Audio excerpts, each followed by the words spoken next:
Very much, Randy, and welcome everybody. We're really excited to have you join our Business Climate Leaders All Hands meeting for February here. And my name is Steve Hams, and I am one of the co-founders of Business Climate Leaders and member of the steering committee, and also one of the co-leaders of our information technology sector team, which is going to be the focus of our session today. Little background, I worked for over 30 years here in Silicon Valley, mostly in high tech, including a dozen years for Hewlett Packard and some other small to medium sized companies. Stopped working for stopped working for pay anyway at about 10 years ago, and have joined CCL about 8 years ago, and it's been a primary focus for my volunteer activities since then. And just one thing I wanted to bring up a little bit, just for, I think most of you are familiar enough with Business Climate Leaders to know that one of the primary ways that we organize is by industry sector. And we have about a dozen industry sector teams. And so periodically we take these all hands meetings and focus on one or another of our sector teams. And today's focus is the IT sector. And so Mark Friedman and I, as co-leaders of that sector team, are hosting this one. And I'll introduce our guest speaker, Shannon Siart from Hewlett Packard Enterprise pretty soon. But a little background in terms of how Shannon and I started working together was that we created initial our BCL team. I worked with one of the leaders of the Silicon Valley Leadership Group, who's the leading industry group here in Silicon Valley. And we put together we pulled together a group of high-tech companies starting about 3 years ago. And it was really focused on trying to develop support for and advocacy for carbon pricing and for what has evolved to the EICDA.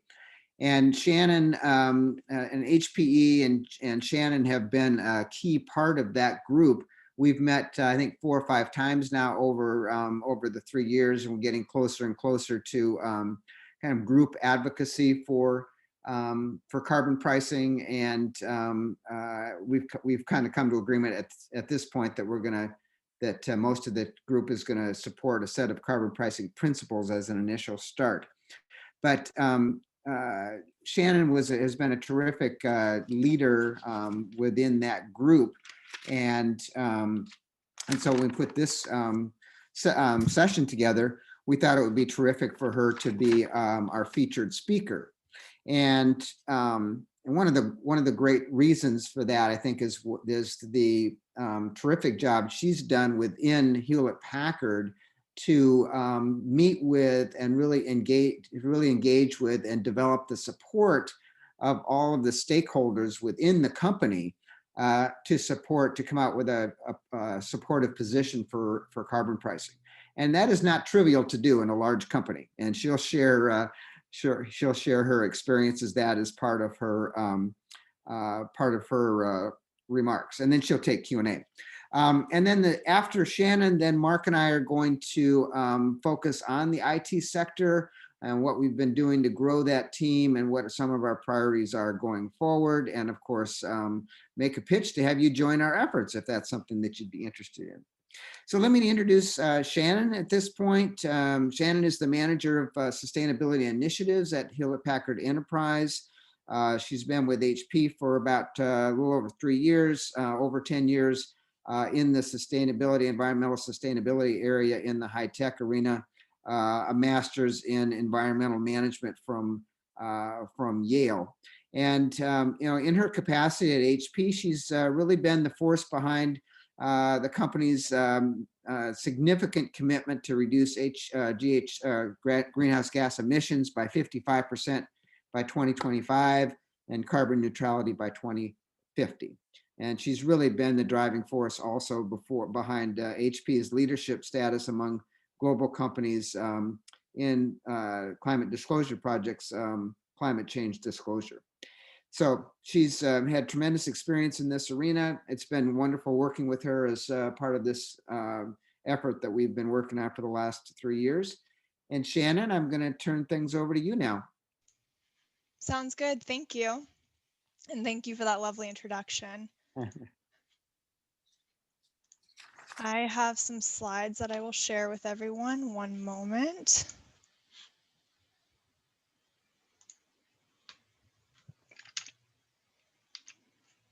Just want to make sure that I can control them. There we go. Okay. All right, so today I'm going to be giving an overview around the initiative to get internal support for HPE to support carbon pricing principles.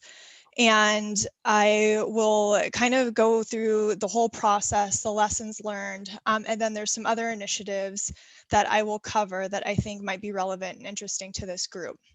So first, this is the agenda. I'll provide kind of an overview of HPE and our sustainability goals in general. Again, the engagement around carbon pricing. And then I'm going to talk about how we've started to reframe the climate conversation a little bit. And I think that will actually be a nice transition into Mark's talk.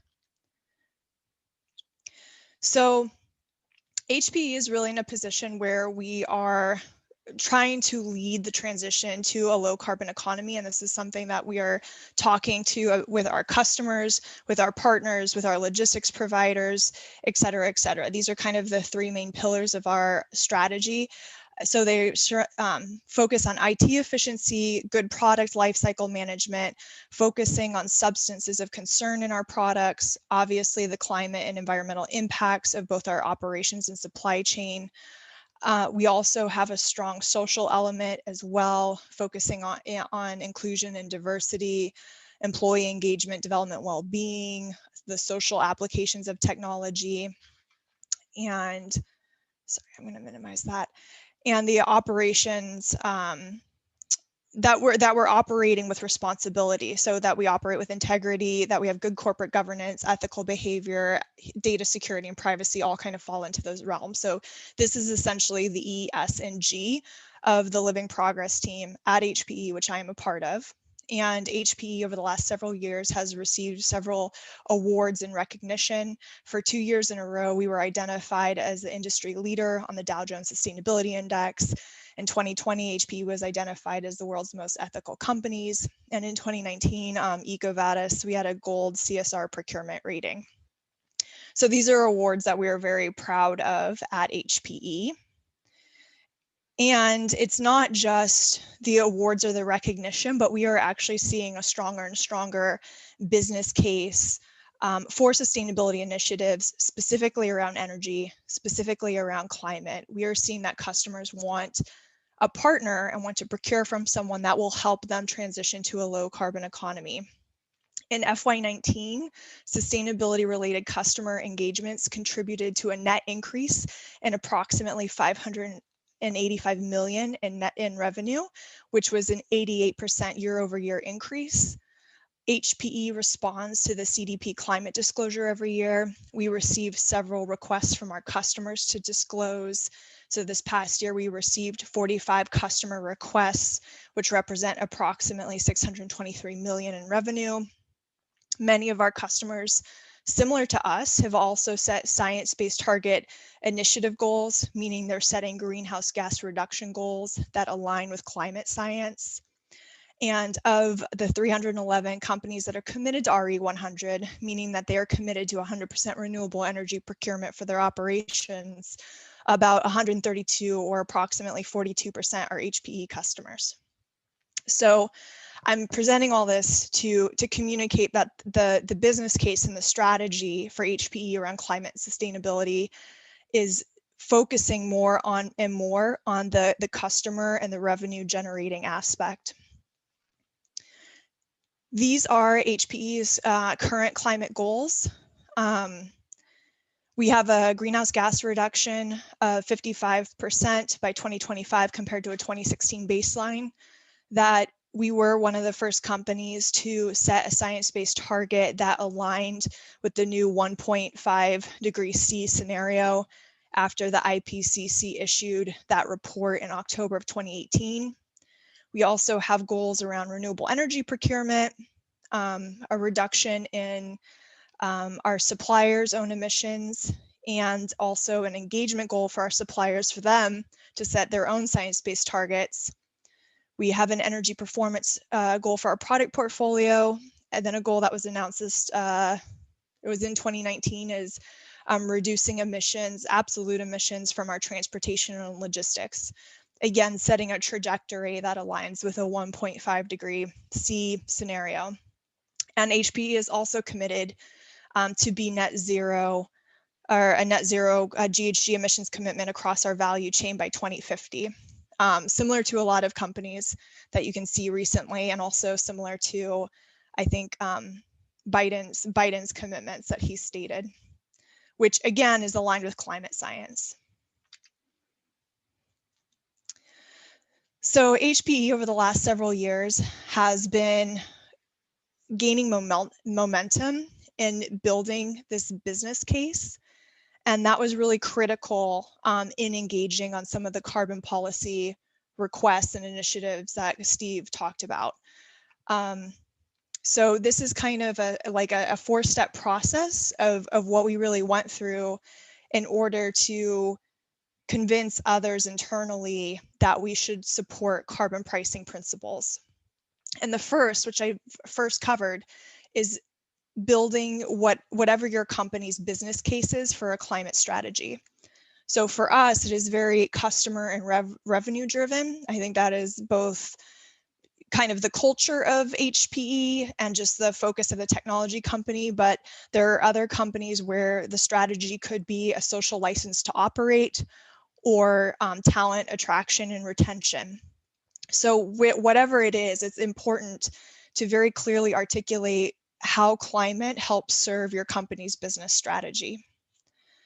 Step two, and I'll get into this next, is when Steve and the group first approached us and first approached the group of companies we were working with, no one had a good sense of how putting a price on carbon would really impact our companies.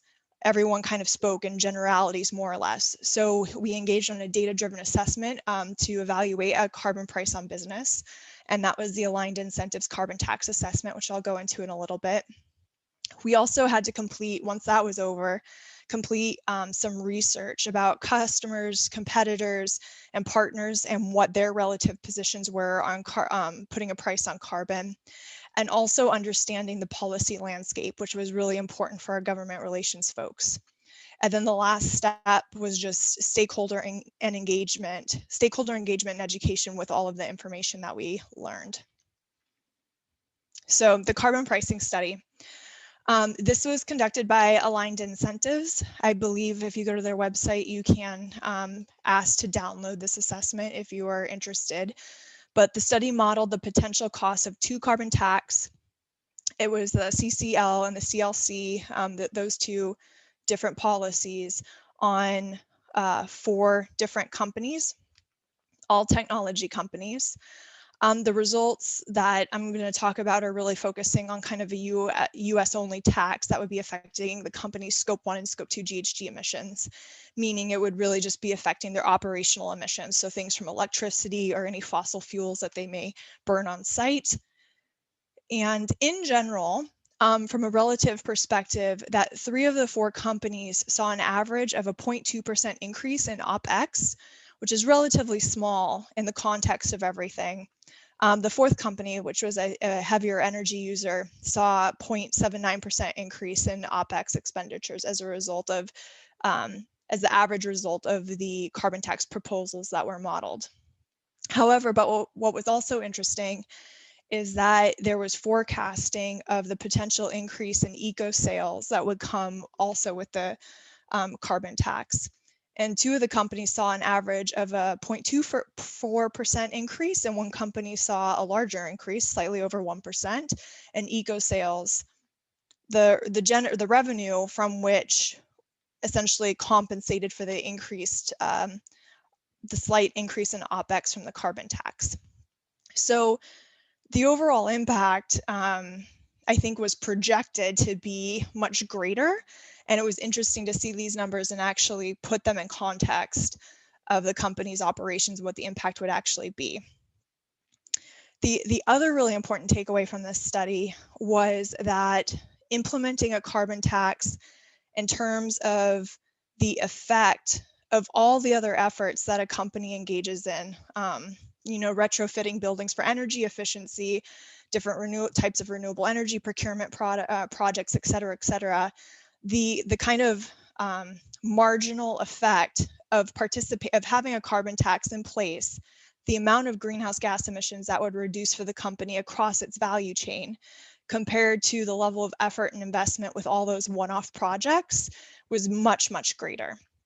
And that was another very interesting point from this assessment that was important to communicate. So once the study was completed, it was time to engage internal stakeholders along with the other research that I mentioned, kind of the policy landscape and what the status of customers, partners, competitors were. And so these in general were the internal stakeholders that we targeted: global real estate and global operations. We work with these folks a lot, even just on the whole climate strategy and the business case, because their actions really drive a lot of our ability to obtain the goals that we set publicly. Global procurement, key internal stakeholders. So again, this depends on the climate strategy business case for HPE. We spend a lot of time engaging with our various account managers and product lines. Government relations was a key group. For government relations, understanding the results from the carbon pricing study was important, but I think what might have resonated with them more is the general policy landscape and kind of the activities that are going on in DC around putting a price on carbon.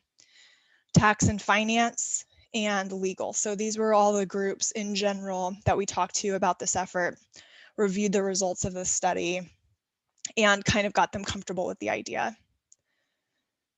So the lessons learned from all of this is that it's really important to secure a champion. Secure a champion ideally and within the kind of the internal stakeholder groups that you are trying to reach out to and get their buy-in in supporting this initiative.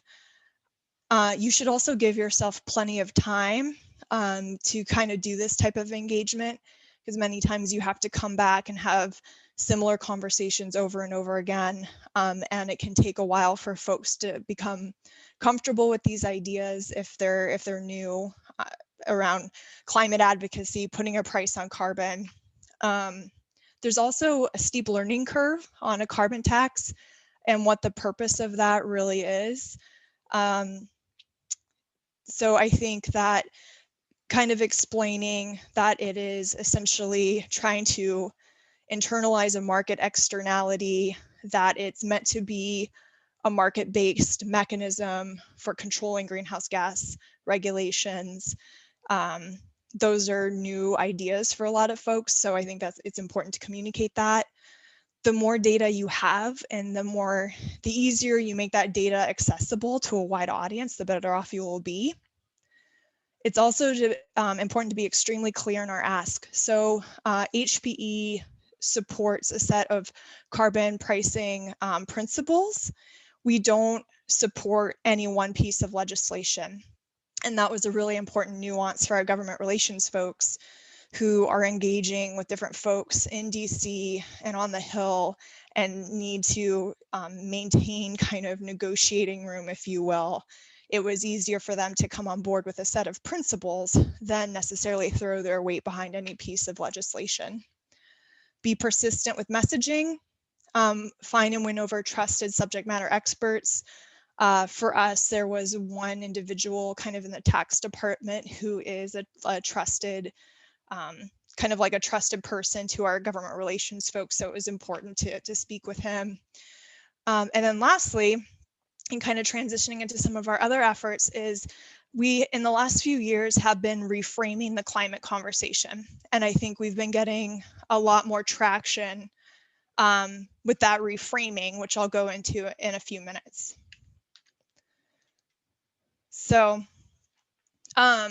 this is, if you folks are not aware of this, this is a piece of work that has been enormously helpful in reframing the climate conversation. And it actually comes out of the investment community. So shortly after the Paris Agreement in 2015, 2016, there was a request by the G20 finance ministers to basically put forward a set of recommendations on how to disclose the financial impact of climate change. A group of 32 folks were assembled. The chair was Michael Bloomberg, and they published recommendations on disclosures in June of 2017. I included the link for your reference. What I think was so fantastic about this piece of work is that they talk about climate risks, which you can see in this diagram on the left. They talk about both transition and physical risks, but they also talk about opportunities. And I think one key phrase in their report that really demonstrates this is that they view climate change as an enormous disruptor that will allow new technology to emerge, displace old systems, disrupt parts of the existing economic system, and that essentially there will be winners and losers that emerge from this creative destruction process. So being in a technology company that's very familiar with concepts of disruptions and new emerging technologies that can displace old, framing climate change through this lens has been tremendously helpful to talk about how can we focus on the opportunities from a brand new emerging market. Another key part of the TCFD disclosure is that they ask companies to go through a scenario exercise. So kind of, in my previous job, I was working at Northrop Grumman and kind of familiar with the defense industry. So I always think of this as wargaming exercise, where you basically game out these different scenarios to learn, to stress test your strategy, identify new capabilities you may need to develop, identify risk areas that you need to kind of shore up and mitigate. So at HPE, we went through this scenario exercise over the summer in 2020. And I included a diagram that shows the 4 different scenarios that we reviewed, kind of stress testing both the different extremes of the way the world could go in the climate conversation, as well as a retreat from globalization. So there's every combination of both of these extremes. Each one of these scenarios, characteristics of it were aligned with different climate pathways as identified by the IPCC. And just to I included a set of examples that emerged from this workshop of what folks identified as opportunities for HPE that were pretty consistently identified as opportunities in all of the scenarios. So everything as a service, HPE has GreenLake as one of our new solution offerings. It's the idea of everything as a service. It solves for, it increases utilization, so solves for some energy use issues with a lot of on-prem equipment, also solves for over provisioning and eliminates obsolete equipment.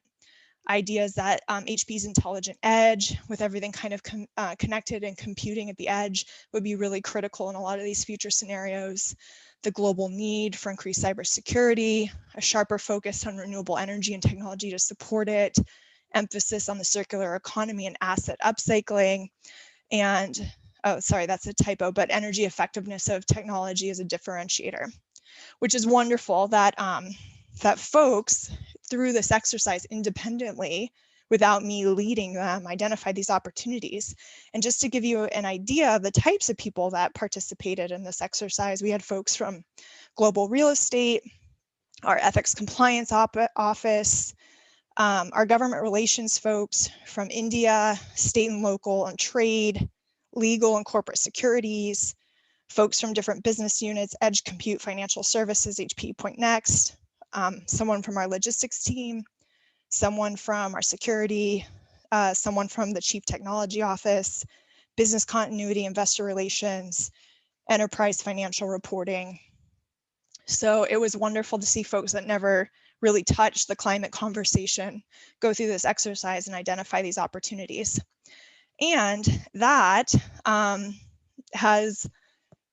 we have a modest engagement history, I think, right now, but just to illustrate some of the things HPE has publicly signed on to, gaining the support and continuing this conversation around opportunities of engaging in the climate conversation is just providing more momentum for us to gain internal support to lean into the climate conversation a bit more, do things like advocate for putting a price on carbon and other such initiatives. So I hope I didn't go over my 20 minutes. That's all I have for you all today. So I'd be happy to take questions.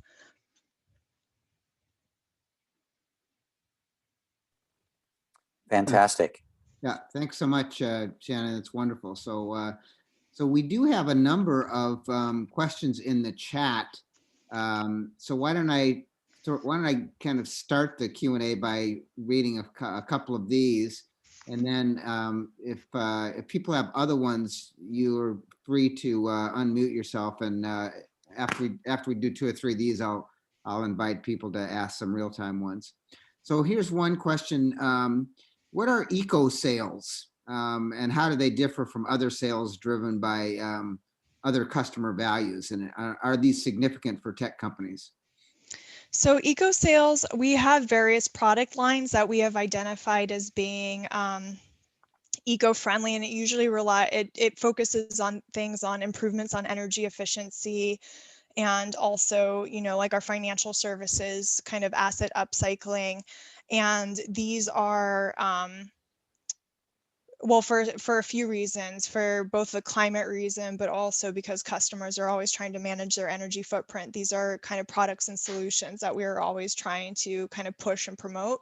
And we've also seen a lot of interest in these types of products from our customers. So we have a group on the Living Progress team that, through a set of criteria, has identified different products and solutions that are considered kind of eco-friendly, and so that is what we consider eco sales. Okay, great. I'm going to kind of combine two questions here a little bit. The question is, was the HPE carbon pricing study, was that focused on whether or not HPE should advocate the government, you know, for a federal carbon tax, or was there also elements from an internal action point of view? And the other question asked something similar about, are you more focused on advocating for, you know, for a federal or for an external carbon tax, and have you considered an internal carbon tax to help drive your priorities? Yeah, that's a good question. That's a question that we get a lot. So it was for an external federal carbon tax. We have had debates internally whether we should attempt to implement an internal price on carbon. I think that's something that we're still kind of kicking around. I think our big crux with that, the question we're trying to answer, is if we put an internal price on carbon, what do we want to really achieve with that? Because a lot of the times, the money from putting an internal price on carbon is used to fund other, you know, investments in more energy efficient technologies and basically operational stuff that can improve the footprint of your company. And we're trying to decide, I think, if that is the best approach for us to achieve that outcome, or if there's other structures that we should pursue. So the study was focused specifically on a federal external price on carbon. Great. Okay, I'm going to read one more, and then we'll see if people have any others they want to jump in with. Since HPE and other major tech companies have global operations, did your strategies consider moving operations to other countries? And did the carbon pricing research assume a U.S. border, border adjustment, carbon border adjustment? I would have to double check on the study where the assumptions were on the border adjustment. But the study didn't assume a shift in major operations in general. It was kind of just our footprint and our worldwide footprint as it exists today. Yep. And I guess I can answer the study did, since it's focused on the EICDA and the Climate Leadership Council proposals, both of those do include a border carbon adjustment. So I guess we would say that that was part of the analysis. So Thanks, Steve. yeah. So is there anybody else that, how much time we want to pop over to Mark here pretty quickly, but maybe time for one or two more questions if there's anybody that wants to unmute and if you have any other questions. I just wanted to jump in before somebody does, just to ask in terms of the carbon principles, Shannon, what they are. We have them on our policy document, but it's a set of, I want to say it was almost like 10 or 11 principles. But on HPE, and I can send the link out to folks, but we have, HPE has a public facing climate policy document where all those principles are listed, but it's stuff like fair and equitable pricing. And I think having kind of like enough, I'd have to look them all up, but like, I don't know, Steve, do you remember them off the top of your head? Yeah, well, I should have had them at hand here, but there's actually, if you, it does have one that really would lead you to a border carbon adjustment. It talks about a price that increases fast enough to, meet the Paris Climate Accords or make, to make significant reductions in GHG. So it's really kind of all of the principles when I look at them and compare the energy, the EICDA bill, it's they're pretty fundamental. I mean, they're very much EICDA pretty much embraces or embodies most of what the principles are. There's also one about promoting equity or just environmental justice. I don't think it's praised quite that way, but it's definitely has that focus to it as well. So. Can I have a quick question? Shannon, are you aware of the carbon markets that are emerging out of agriculture, like indigo, arc, and nori? And if so, would that be an offset opportunity for you? So HPE currently does not participate in the offset market.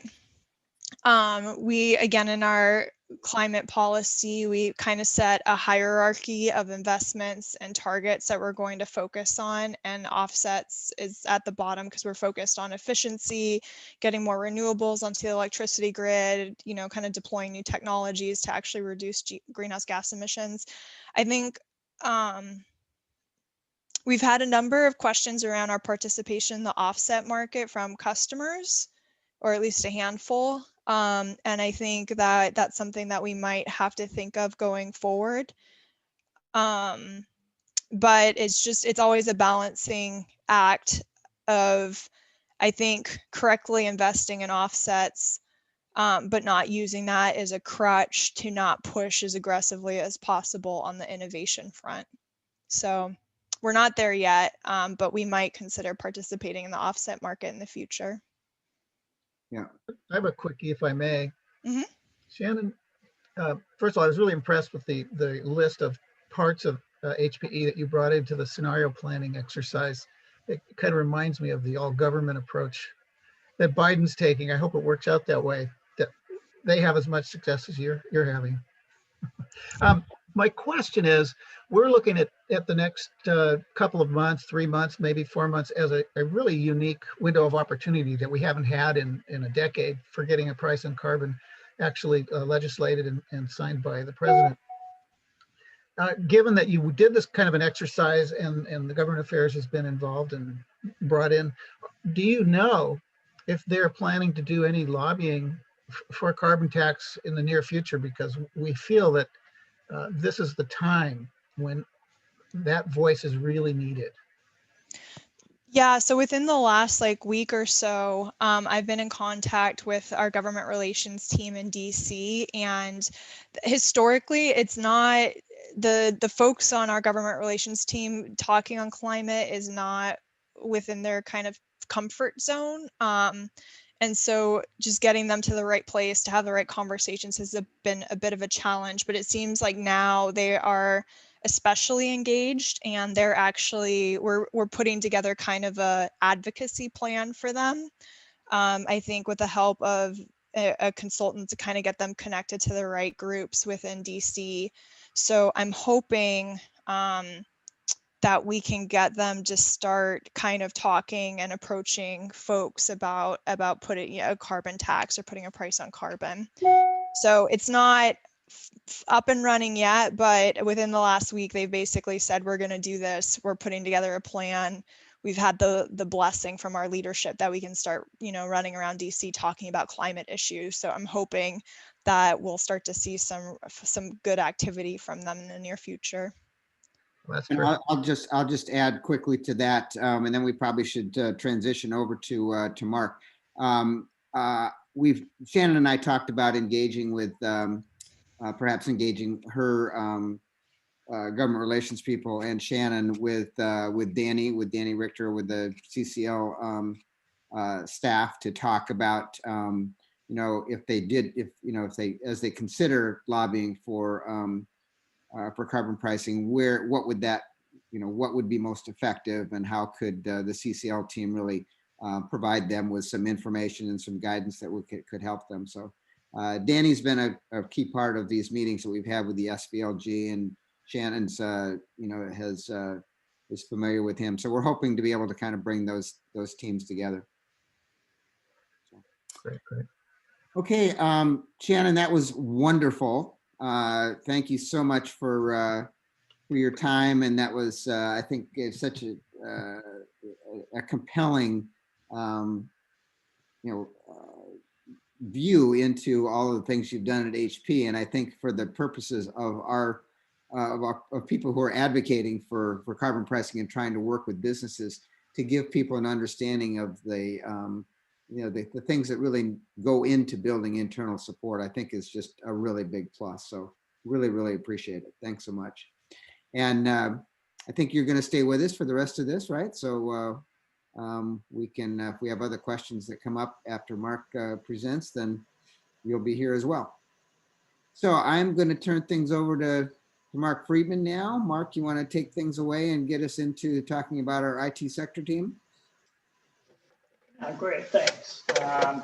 And I think most folks on the line saw my background, but I've got a background in technology, both hardware and software. Been in the tech industry for 40 years, and both in early stage companies, a couple of big companies, and have started companies myself. And in the last year or so, got involved with CCL and BCL, and now I'm pleased to be the co-lead of the IT sector with Steve. Let me share my screen, and I would like to echo what Steve said. I think Shannon did a fabulous job talking about HPE and how they're actively working to address climate change, and is a great example of some of the things that I'm going to talk about today. My view is going to be a bit broader view of the opportunity for the IT industry, and I'm kind of going to approach this from two perspectives. One, talking about the industry and the opportunity, but also provide you information for when you might be engaging with IT companies in your areas, and how to possibly speak with them. In general, when you're seeking support for carbon fee and dividend for companies, we recommend talking about the revenue growth or cost savings rather than painting the bleak picture of climate disaster. We all know that one of the main approaches to addressing climate change is to decarbonize the electrical grid and transportation sectors. This involves moving to renewables deploying charging stations and batteries, improving the energy efficiency of buildings and homes, and converting our cars and trucks to electric base. All of this infrastructure is going to be digital. This translates to more than $1 trillion opportunity for IT companies over the next decade. Now, I'll elaborate on this a bit more in a few minutes. So why even focus on the IT sector? It's because IT has a huge impact on the US economy. More than $1.7 trillion in revenues and more than 3 million jobs. And it is the largest sector in terms of market cap. The industry currently consumes 5% of US electricity, heavily driven by data centers. And some of the estimates say that this could rise to 20% over the next decade. So its carbon footprint is becoming pretty notable. The good news is that the leading IT companies with large data centers have strong sustainability programs in place and have committed to become carbon neutral by 2035.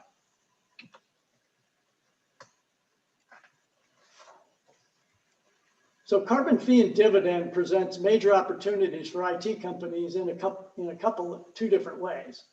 First is the transition from carbon-based to new energy infrastructure that will be heavily digital. Digital means more semiconductors, sensors, management software, and more intelligent systems.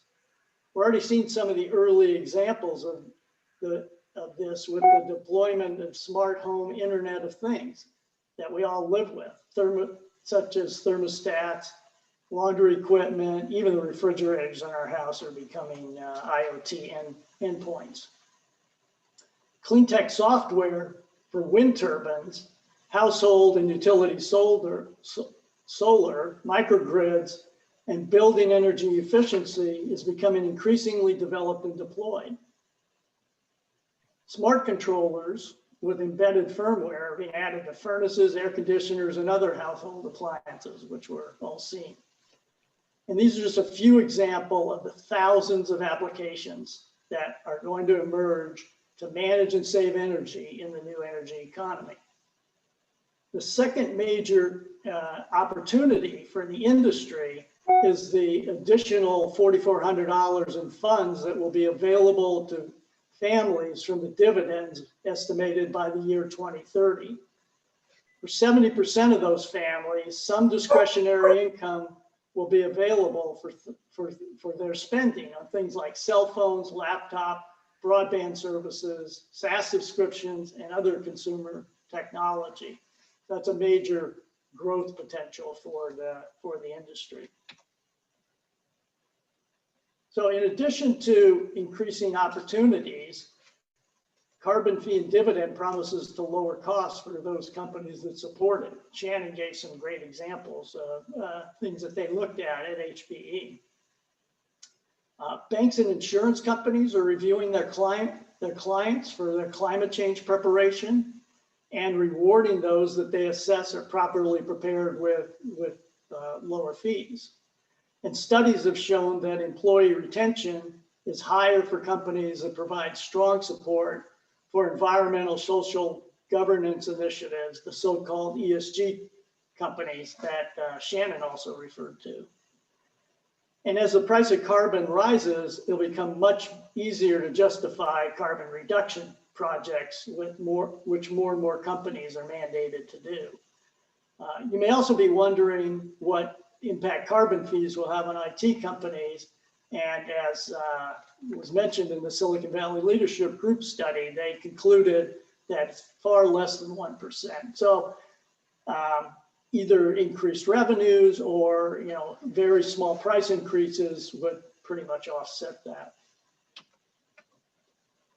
The third area of consideration is the significant stakeholders. Investors are increasingly placing a higher value on ESG companies. Studies have shown that this translates to a 5% increase in valuation for those companies that focus on ESG. That's an important consideration, particularly for early stage companies when they're fundraising. Public companies, likewise, are hearing demands from their shareholders and the financial community to mitigate the risks of climate change. More than 50% are hearing that they must consider it when investing. And carbon fee and dividend is a strong vehicle that drives towards risk reduction. And lastly, the positive aura that it creates, focusing on ESG, also helps with new employee hiring. There's already been discussion about this. This is actually an extract from the Silicon Valley Leadership Group, which does emphasize the supporting principle. I think that the main thing I'd emphasize on this page are the logos, so that all in addition to HPE, all the major tech companies in Silicon Valley are participants in this group.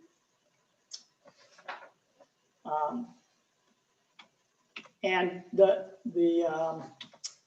important thing here is when you are engaging with IT companies that you are seeking to have endorse the act or sign the declaration, this provides immense credibility towards the objective of carbon fee and dividend, that all these companies are engaged with it.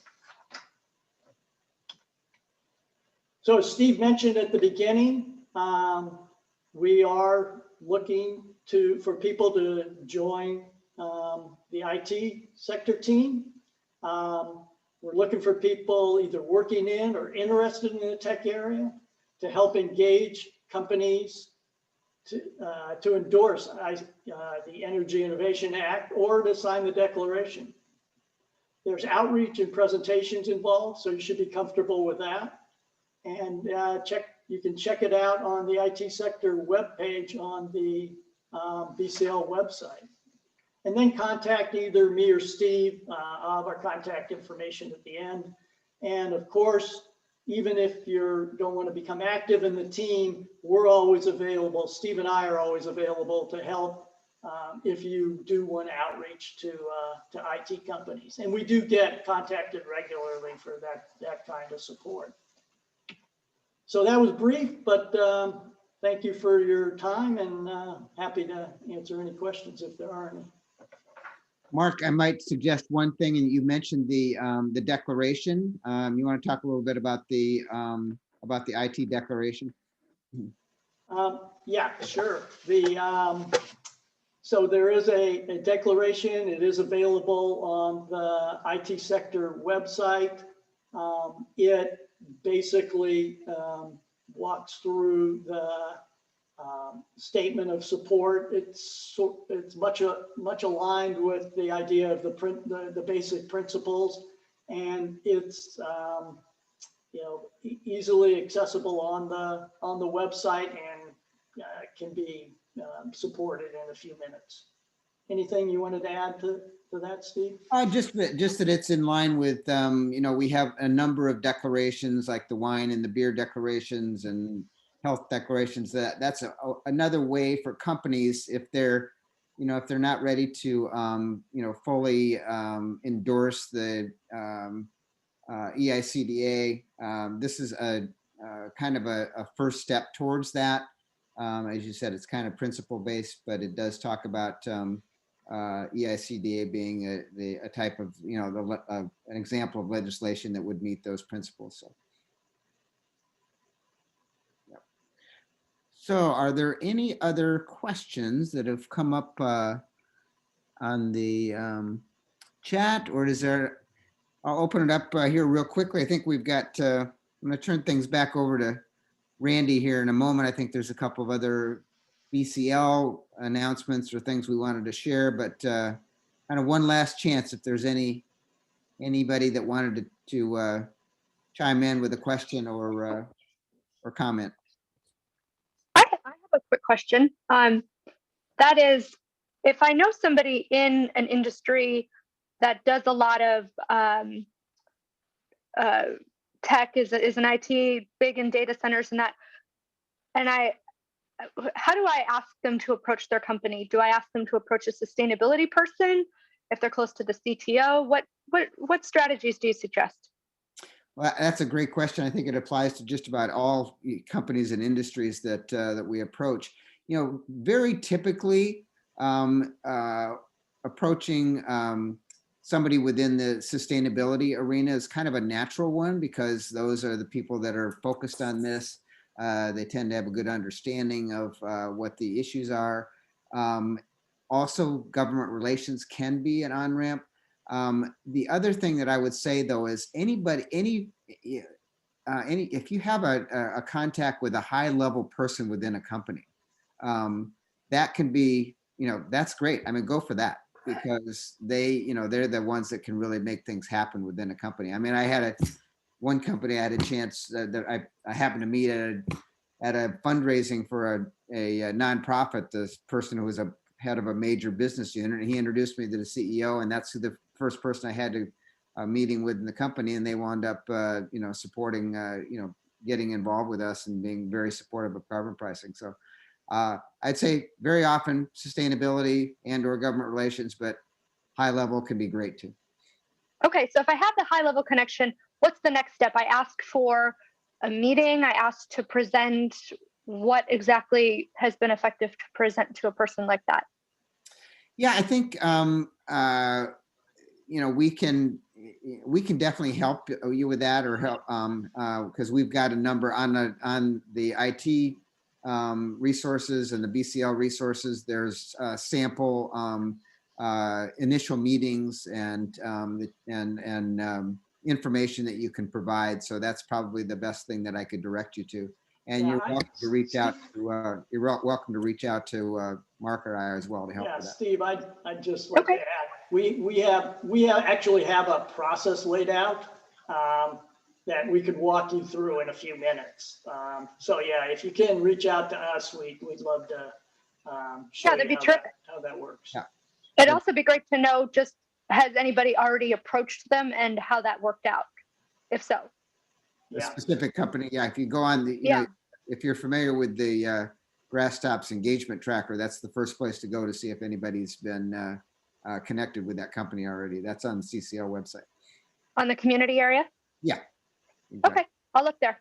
Okay, great. Thanks for that, Emily. Great question. Thank you. Okay, well, I thank everybody for attending today and all of the great questions. Once again, a big thank you to Shannon for being here and sharing your great story and experiences at HPE. And I'm going to turn things over to Randy, I think, for a final few things, maybe a couple of announcements or things coming up for BCL.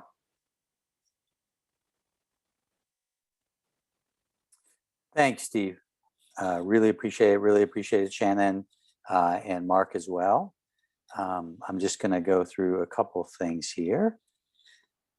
First is to say that if you're not already connected with us on social media, please do so. The BCL Marcom team has been working hard to up our game in social media, so we could use your help to connect with us there. That would be great.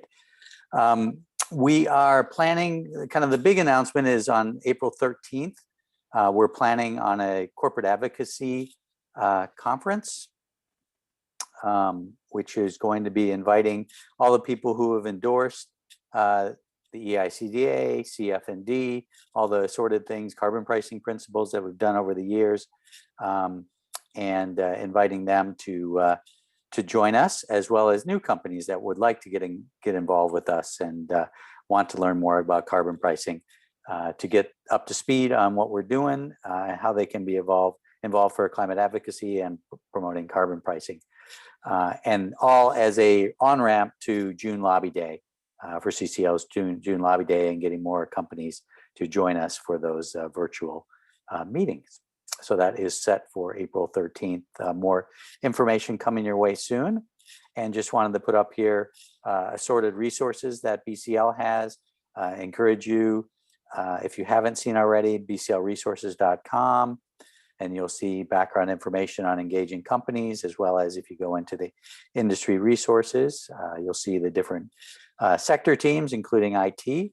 Bruce put a link in there to this, this page, which has a link to the declaration that Mark talked about.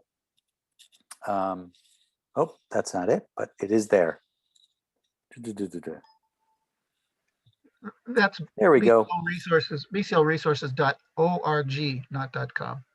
Correct. Did it say it differently on that slide? You did. Did I? bclresources.org, yes.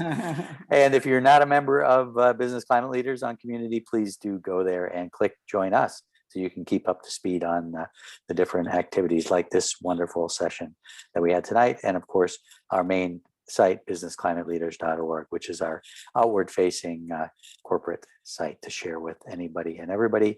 And even if you look up here in the take action, you'll see the declarations, including the IT declaration. So with that, we'll close just a couple minutes early and say thanks to everybody for joining us. Thanks in particular, Shannon, for sharing her awesome kind of insight and experience at HPE, and can't thank you enough for all the work that you're doing and for getting HPE moving forward in support of this very, very important initiative and work. Contact Mark and Steve to get involved with the IT sector. So with that, I'm going to turn off the recording. I will leave the line open in case anybody has any questions or wants to share anything. So thank you very much.